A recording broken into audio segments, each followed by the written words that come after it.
Bonjour à tous, mon nom est Mélissa, je suis la responsable de l'information scolaire au Collège Barthes et je suis accompagnée d'Alain. Bonjour Alain. Bonjour. Qui es-tu Alain?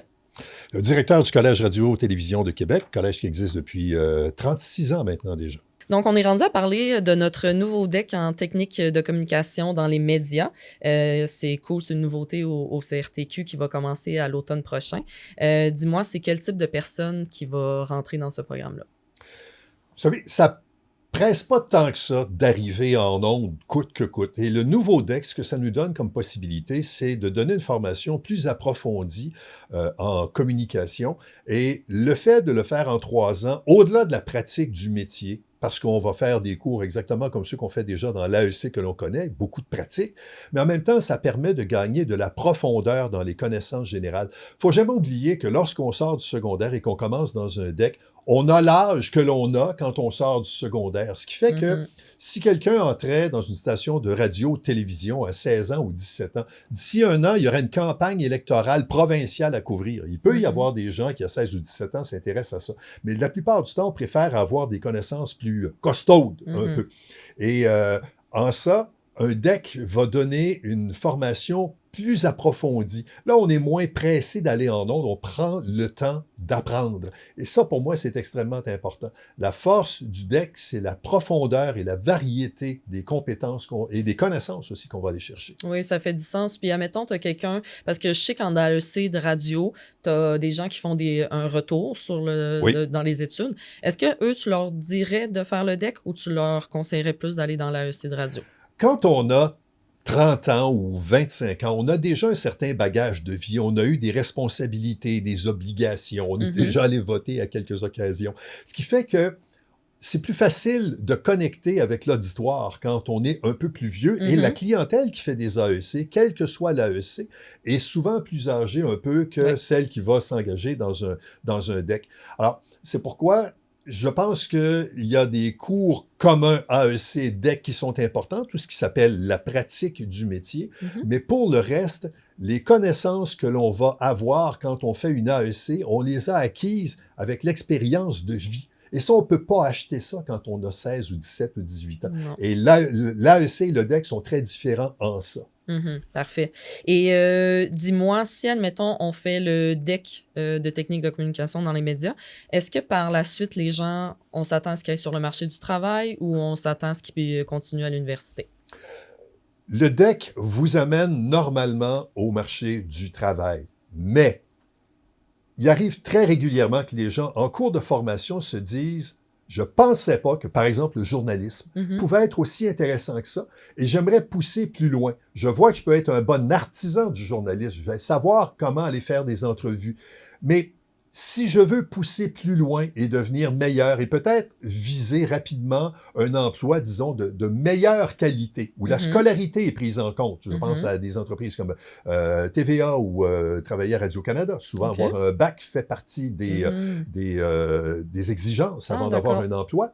Alors, on peut décider de faire un bac, mais je dirais que la plupart du temps, c'est une décision qui se prend en cours de DEC. Les gens réalisent qu'ils aimeraient continuer un peu plus loin, mais généralement, ceux qui commencent un deck le font en se disant « ça va être terminal, lorsque j'aurai complété mon deck, je vais aller sur le marché du travail ». Oui, ça dépend aussi peut-être de la maturité de l'étudiant aussi, parce qu'on s'entend qu'après le deck aussi, tu as peut-être 20 ans, donc peut-être que le marché du travail ne t'intéresse pas nécessairement tout de suite. Et c'est quoi qui nous démarque au CRTQ dans ce programme-là?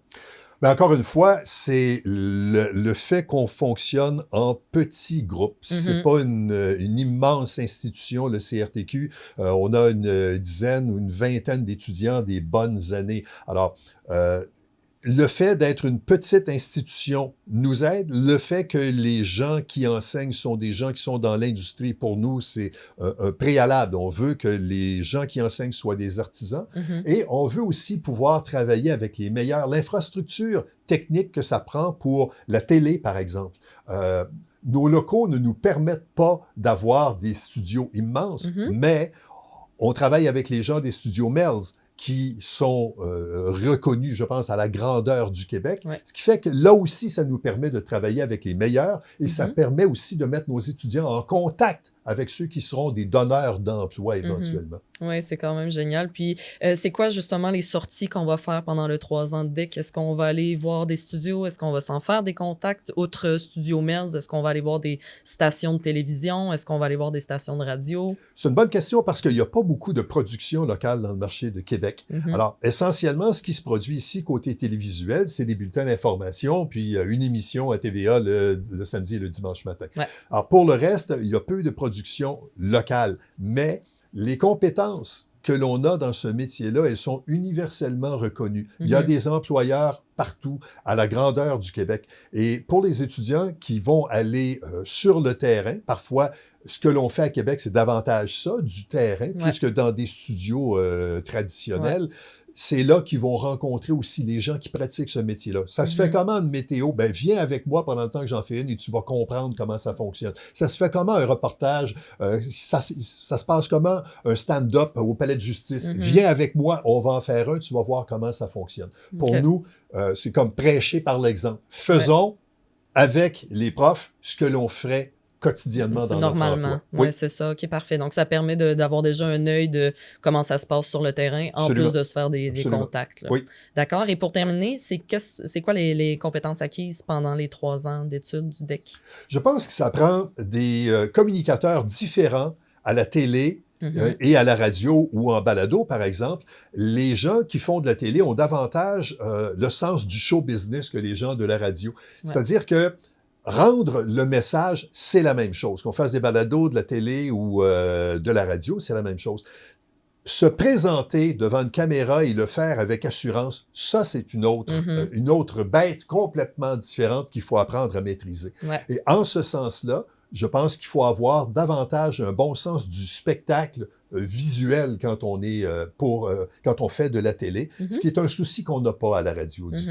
Oui, effectivement. Donc, on va apprendre à faire justement un peu des deux, dans le fond. Absolument. OK, parfait. Ben, merci beaucoup, Alain, Ça fait plaisir. pour le programme.